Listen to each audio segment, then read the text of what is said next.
PTE Engagement and Communications Coordinator here at TCAT Oneida-Huntsville. What you are watching is the launch of a brand new video series called Pathways. And through this series, what we want to do is introduce you to our students so that you can learn more, not just about the programs that we offer here at TCAT, but especially about our students. This is a series that we're going to be doing a couple of times a month, featuring different students in every episode. So in this initial episode, our Vice President, Tim Smith, sat down with Will King, who is a student in our inaugural Allied Health class.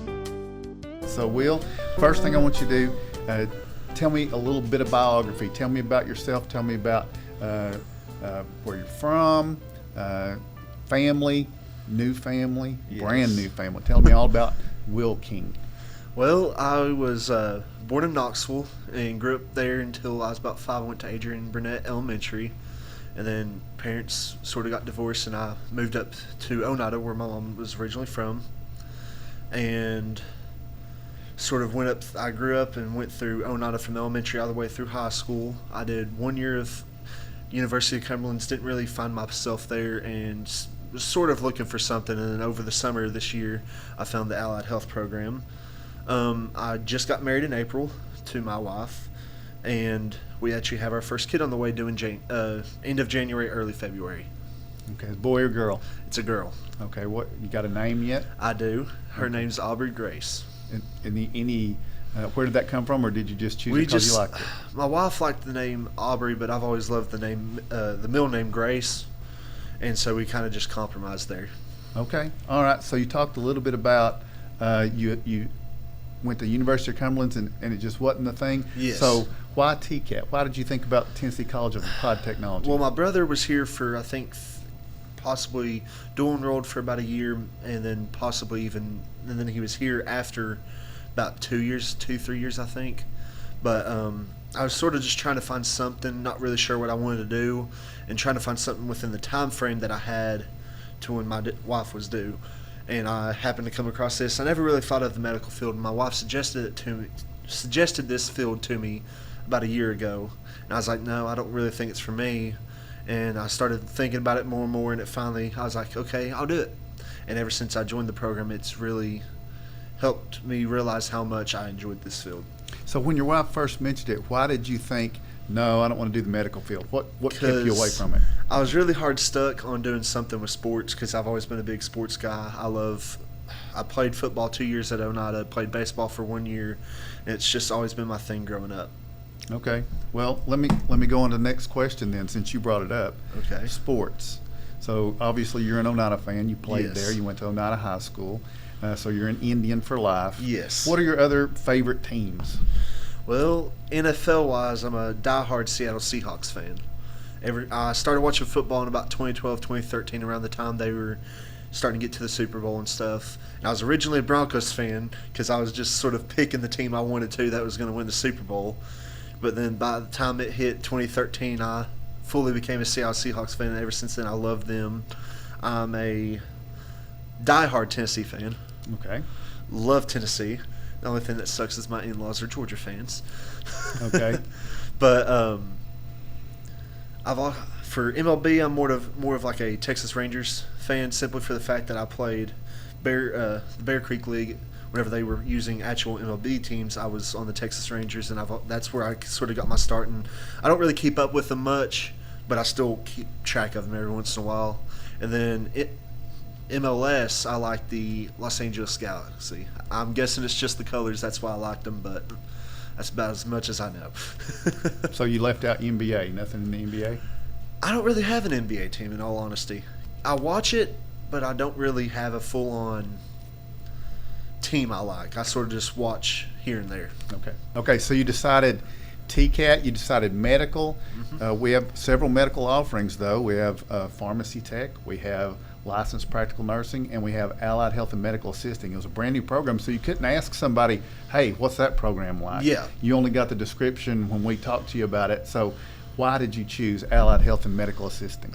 A lot of it was the time frame. It was a 6-month class, and I'd seen all the certifications and skills I could learn from that class in that short time frame, and I didn't really know what I wanted to do. So I thought about maybe starting at the bottom, getting at least the basics to see where I could possibly go from that.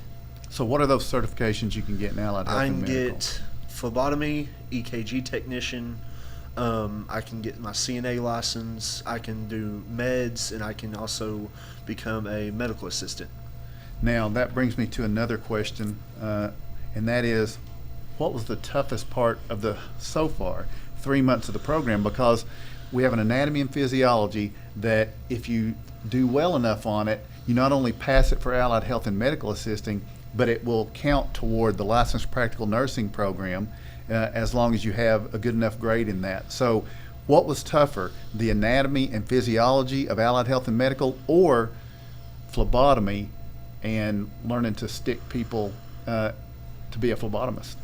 Definitely the anatomy and physiology part, which, I mean, that's the way I look at it. It's sort of like a no-brainer, because you're having to sit there and learn all these body systems and then try to remember them from chapter 1 all the way till the end of the book, and then take the final one trying to keep that knowledge. But the big thing about anatomy and physiology is I had my mom as a biology teacher, and whenever she first started, I was just starting to get into that stuff, so she was able to help me a lot through that stuff, and I was able to get a better understanding of how the body works in some ways, and a lot of like the cells, cell structure, that kind of stuff is what I knew already. So knowing that stuff has really helped me through that part. The phlebotomy part wasn't really as bad as I thought it would be.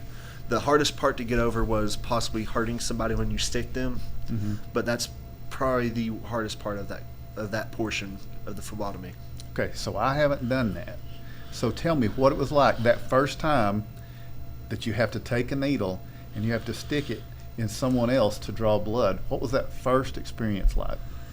Definitely nerve-wracking, because, I mean, if you go too far in, you could blow their vein and could cause some issues from that. If you don't go far enough in, you could be hitting the vein but just not getting anything. So it's a lot of trial and error. But Miss Sue really prepared us for that, helping us out, talking us through it, making sure we were doing it by the right way. But just mainly trying to keep yourself calm and not have too bad of a shaky hand. Before this, I had a really bad shaky hand. I mean, you would probably know more than anything, because, I mean, we used to do the Independent Herald Sports Network together. Right. But it really helped me calm my hand down, because I know if I don't do this a certain way, I could hurt somebody. Okay.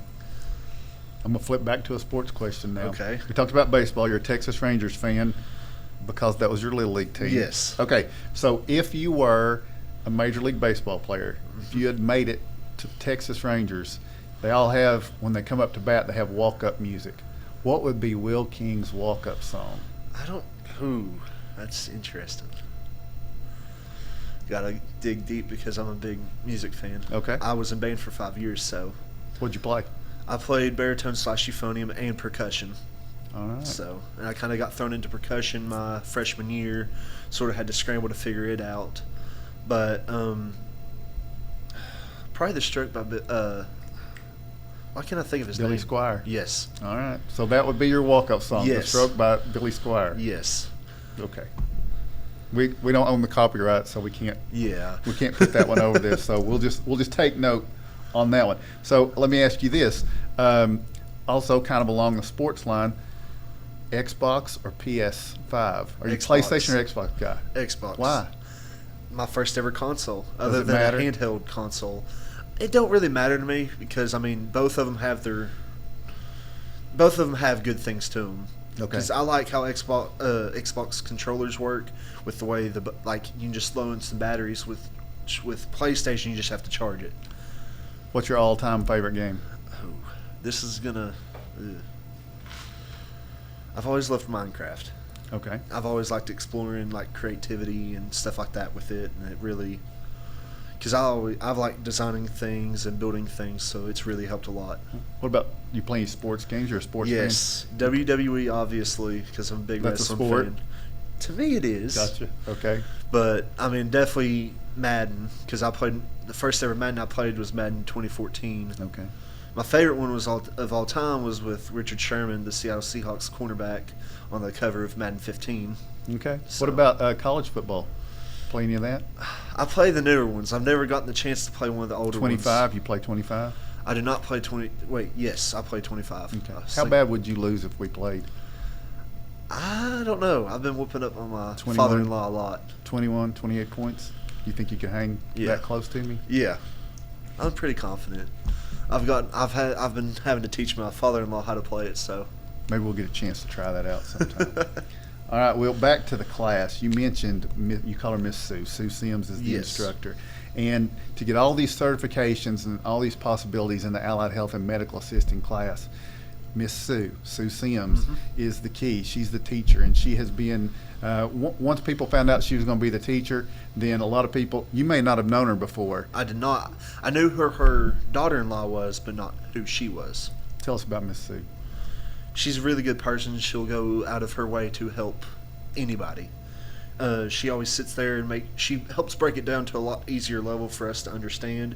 And she doesn't just sit there and say, do this book work and go on. She sits there and shows you how to do the things the right way. And she's not afraid to tell you if you're wrong or not. And she likes to sit there and go in depth and detail with sort of how to be a better person while doing it, helping us. The way she explained it to us at day one is that if you don't have a heart in this, you shouldn't be doing it. She's always enjoyed doing this stuff because it's always brought her joy in her life, and she really does enjoy what she's doing. And she wanted to bring her experience to the younger generation. All right. Back to another off-topic question. TikTok or Instagram? TikTok. Why? I just like how it's sort of like shorter content, but I mean, I use a little bit of both, or did for a while there. I don't really have Instagram much anymore, but TikTok I still keep around. Are you a content creator? You didn't want to be, you didn't I aspire did to for be a a while content there. creator? I did for a while there, but not on TikTok, but between Twitch and YouTube. What content would you have created? Video games. And then I'm wanting to possibly explore into possibly doing a little bit of cooking and stuff, but haven't really got there yet, worked out the kinks in that. So you have a wide variety of interests. Yes. Yeah. Okay. So let me ask you this: with that wide variety of interests, now that this medical field has been unlocked for you, are you done after Allied Health and Medical? And I don't mean like immediately done after the 6 months. I mean, in the future, are you going to expand upon your medical journey? Are you looking to move further, maybe into licensed practical nursing or something else? I plan on going into LPN school, and I'm wanting to actually come back here and do that. I'm wanting to sort of go into pediatrics. I've sort of been trying to figure out what I've been wanting to do, and pediatrics has sort of always been something I feel like I could do simply for the fact that I love kids. I love working with kids. But I want to go back and get my LPN and possibly even go and get my RN, just depending on how things work out in the future. All right, there's a path out there for you. You come back here, you've already got the anatomy and physiology for LPN and some other credit, and then there's good bridge programs to Roan State and other places for you to work for that RN. So that's a good goal to have. Let me ask you this: how much reading do you do? A lot. Okay, we talked about music. Give me some good books. I always got to go back to the books that really got me into reading, which was Harry Potter. Okay. I like the Jurassic Park books. I've always been a big dinosaur fan too, and they've always really intrigued my interest with dinosaurs. And whenever I was young, I had a whole bookshelf full of dinosaur books because I originally wanted to be a paleontologist because I've always loved dinosaurs and studying dinosaurs. I even like the Rick Riordan books. I can't remember what the series was called. It's been so long, but they're sort of similar to Harry Potter, but they've always been a really good read for me. Okay. Is there if you had to recommend one series that you've had streaming on any kind of streaming service that people should watch, what is it? The Walking Dead. The Walking Dead. Me and That'd my take a wife- while. Me and my wife right now is trying to watch it in the chronological order, as they call it, to where you're having to jump from Fear the Walking Dead seasons 1 through 3 all the way up till the newest series they've been coming out with. All right. Okay, I got one more, Will. Okay. And this one's a self-serving, selfish question. But if somebody comes to you and says, should I go to TCAT? What would your answer be, and how would you convince them that it's a good decision if you would? Yes, definitely. If you have any, even if you don't know what you're doing, try to find something that might have a couple of your interests into it and see if it's for you. Because, I mean, I didn't have a clue what I was doing. I didn't have a clue, like an idea of what I was wanting to do after I got out of college. I was just going to say, oh, I'm going to just go find me a 9-to-5 job and work like that for the rest of my life, until I decided to look into TCAT and find something. I originally looked at the underground networking class, because I've always liked working with technology and stuff, and I figured that'd be something pretty cool I'd like to do and stuff. But it's really, if you don't know what you're doing, but you have an idea that you think you could do it. Don't wait till years down the road. Somebody says, I guess I'd like TCAT. I don't know much about it. Allied Health and Medical Assisting, that wouldn't be for me because I can't do the needles and all that stuff. What are some other neat, I'll use the word neat, programs that you've seen that you think, well, if there hadn't been Allied Health and Medical, that would have been a good avenue to go? Computer technology, culinary, because I love to cook. The ground networking, even the earth moving class. But even if you don't know what you're doing and you might need somebody to help really get you in that direction, if you'll just go down there and talk to them, they'll help you out and try to work with you to see what you might be interested in and get you in a program if you're interested in it. All right. Was it tough to sign up for financial aid? No, not at all. Because Oneida we have a financial aid or a Ayers Foundation there, and they really helped us get our FAFSA put in and all those other things. But I definitely suggest going to TCAT after you get out of high school if you live in, because you can get those 2 years. I did not, and I waived that because I was going to go to a place out of state, and since I didn't sign up for that stuff, I no longer have it. Talk about financial aid. Yes. What about these programs if you're in high school and you can dual enroll in some of these programs? What do you think about that? Definitely suggest it, because it's always good to at least expand your knowledge of things and expand your ability to do things outside of what you want to do, because just because you want to do something doesn't mean it'll always happen. So being able to have that variety of things you can do, it helps with later down the road. All right, Will King from Allied Health and Medical Assisting. Is there any question that I should have asked you that I forgot to ask? Not that I can really think of. All right. Well, thank you for doing this for us today, and best of luck, and we'll see you when you come back for LPN. Thank you.